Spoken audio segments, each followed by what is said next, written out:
la grenade. On a l'impression de connaître ce fruit par cœur, on pense tout de suite aux antioxydants, à ce genre de choses. Mais, et si je vous disais qu'à l'intérieur, bien caché, il y a un secret bien plus puissant, une sorte de clé capable de déclencher la régénération de nos propres cellules? Eh bien, c'est exactement la question qu'on va creuser aujourd'hui. On va voir ensemble comment ce fruit, connu depuis des millénaires, pourrait bien être une réponse à un défi très actuel, la perte de force, qui, bien souvent, accompagne le vieillissement. Alors, pour y voir clair, voilà notre plan de match. On va commencer par le secret de la grenade au niveau cellulaire, ensuite on verra comment se crée une molécule fascinante, l'urolitine A, puis on parlera du grand nettoyage de nos centrales énergétiques, avant de passer à un guide d'utilisation très pratique, et on finira bien sûr avec les points critiques et les avertissements. Allez, c'est parti, on se lance. Première étape, le secret cellulaire de la grenade. Et vous allez voir, on est bien au-delà de la simple histoire d'antioxydants. Alors là, vraiment, il faut voir les choses différemment. La grenade, ce n'est pas juste un aliment de plus, c'est un véritable outil biologique, une sorte de technologie naturelle qui a une cible bien précise, nos mitochondries et notre force musculaire. En gros, un allié de poids contre ce qu'on appelle la sarcopénie, cette perte de muscle liée à l'âge. Bon, alors qu'est-ce qu'on a dans son arsenal concrètement? D'abord, et retenez bien ce nom, les élagitanines. Ce sont eux la clé de tout le mécanisme. Ensuite, on a les anthocyanines, ces pigments qui donnent sa couleur rouge aux fruits et qui sont super pour protéger nos petits vaisseaux sanguins. Et enfin, l'acide punicique, un oméga 9 5 très rare qui est un anti-inflammatoire hyper puissant. On enchaîne avec la deuxième partie, et là on touche vraiment au cœur de la magie, si on peut dire. C'est une sorte d'alchimie qui se passe à l'intérieur de notre corps, la création de l'urolitine A. L'urolitine A, qu'est-ce que c'est? Attention parce que c'est vraiment le point le plus important. Cette molécule ne se trouve pas dans la grenade, non. C'est une substance que notre propre corps fabrique. Plus précisément, ce sont les bactéries de notre intestin qui la produisent en digérant, en transformant les fameux élagitanins dont on parlait juste avant. Et le processus, en fait, est super simple, en 3 temps. 1. On mange la grenade, donc les élagitanines entrent dans le système.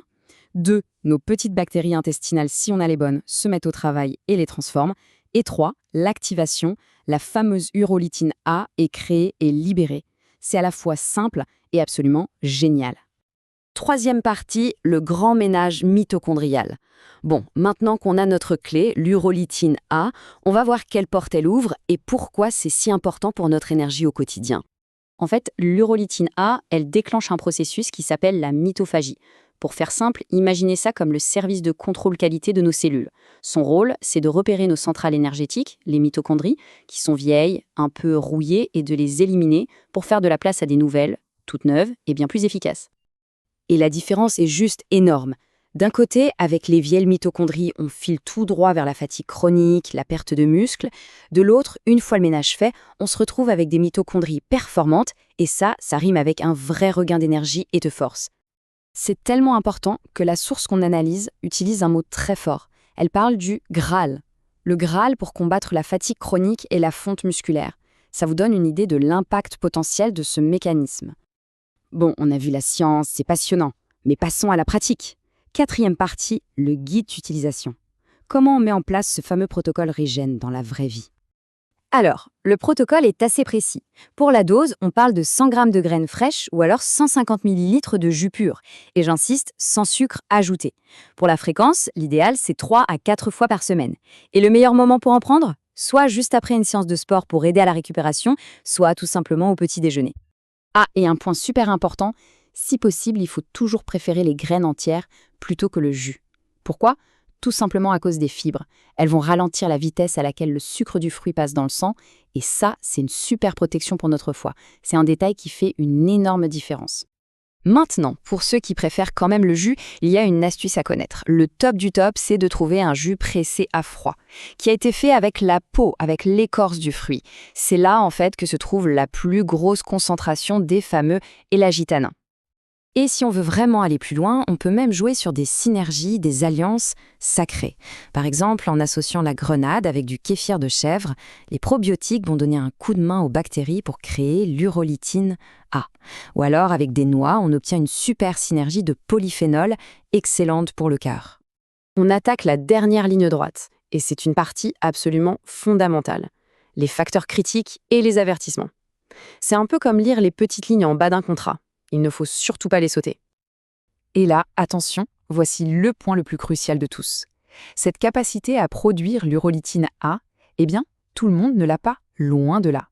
En fait, les chiffres montrent que 40% de la population, soit presque une personne sur deux, n'a tout simplement pas les bonnes bactéries intestinales pour faire cette transformation. La conséquence, elle est simple. Pour ces 40%, manger des grenades n'aura pas cet effet spécifique de régénération. Pour eux, la priorité numéro 1, avant même de penser à la grenade, c'est de prendre soin de leur microbiome, de le soigner, pour peut-être, un jour, réussir à débloquer ce super pouvoir. Et pour finir, les drapeaux rouges, les contre-indications médicales. Un peu comme le pamplemousse, la grenade peut interagir avec certains médicaments, notamment des traitements pour l'hypertension ou les statines. Elle est aussi déconseillée pour les personnes qui ont tendance à faire des calculs rénaux d'oxalate. Donc la prudence est vraiment de mise et un avis médical ne fait jamais de mal. Alors au final, si on fait le bilan, le mécanisme incroyable, le potentiel énorme, mais aussi les limites qu'on vient de voir, la source attribue son score Regen et le verdict, c'est un 5 sur 5. Un score parfait, ce qui montre bien à quel point ce protocole est jugé puissant et important. Tout ça nous amène à une question de fond, je trouve. La grenade, c'est une clé incroyable, c'est sûr. Mais combien d'autres secrets comme celui-ci sont encore cachés là, sous nos yeux, dans des aliments de tous les jours et qui attendent juste que la science vienne les révéler? Une chose est sûre, la nature n'a pas fini de nous étonner.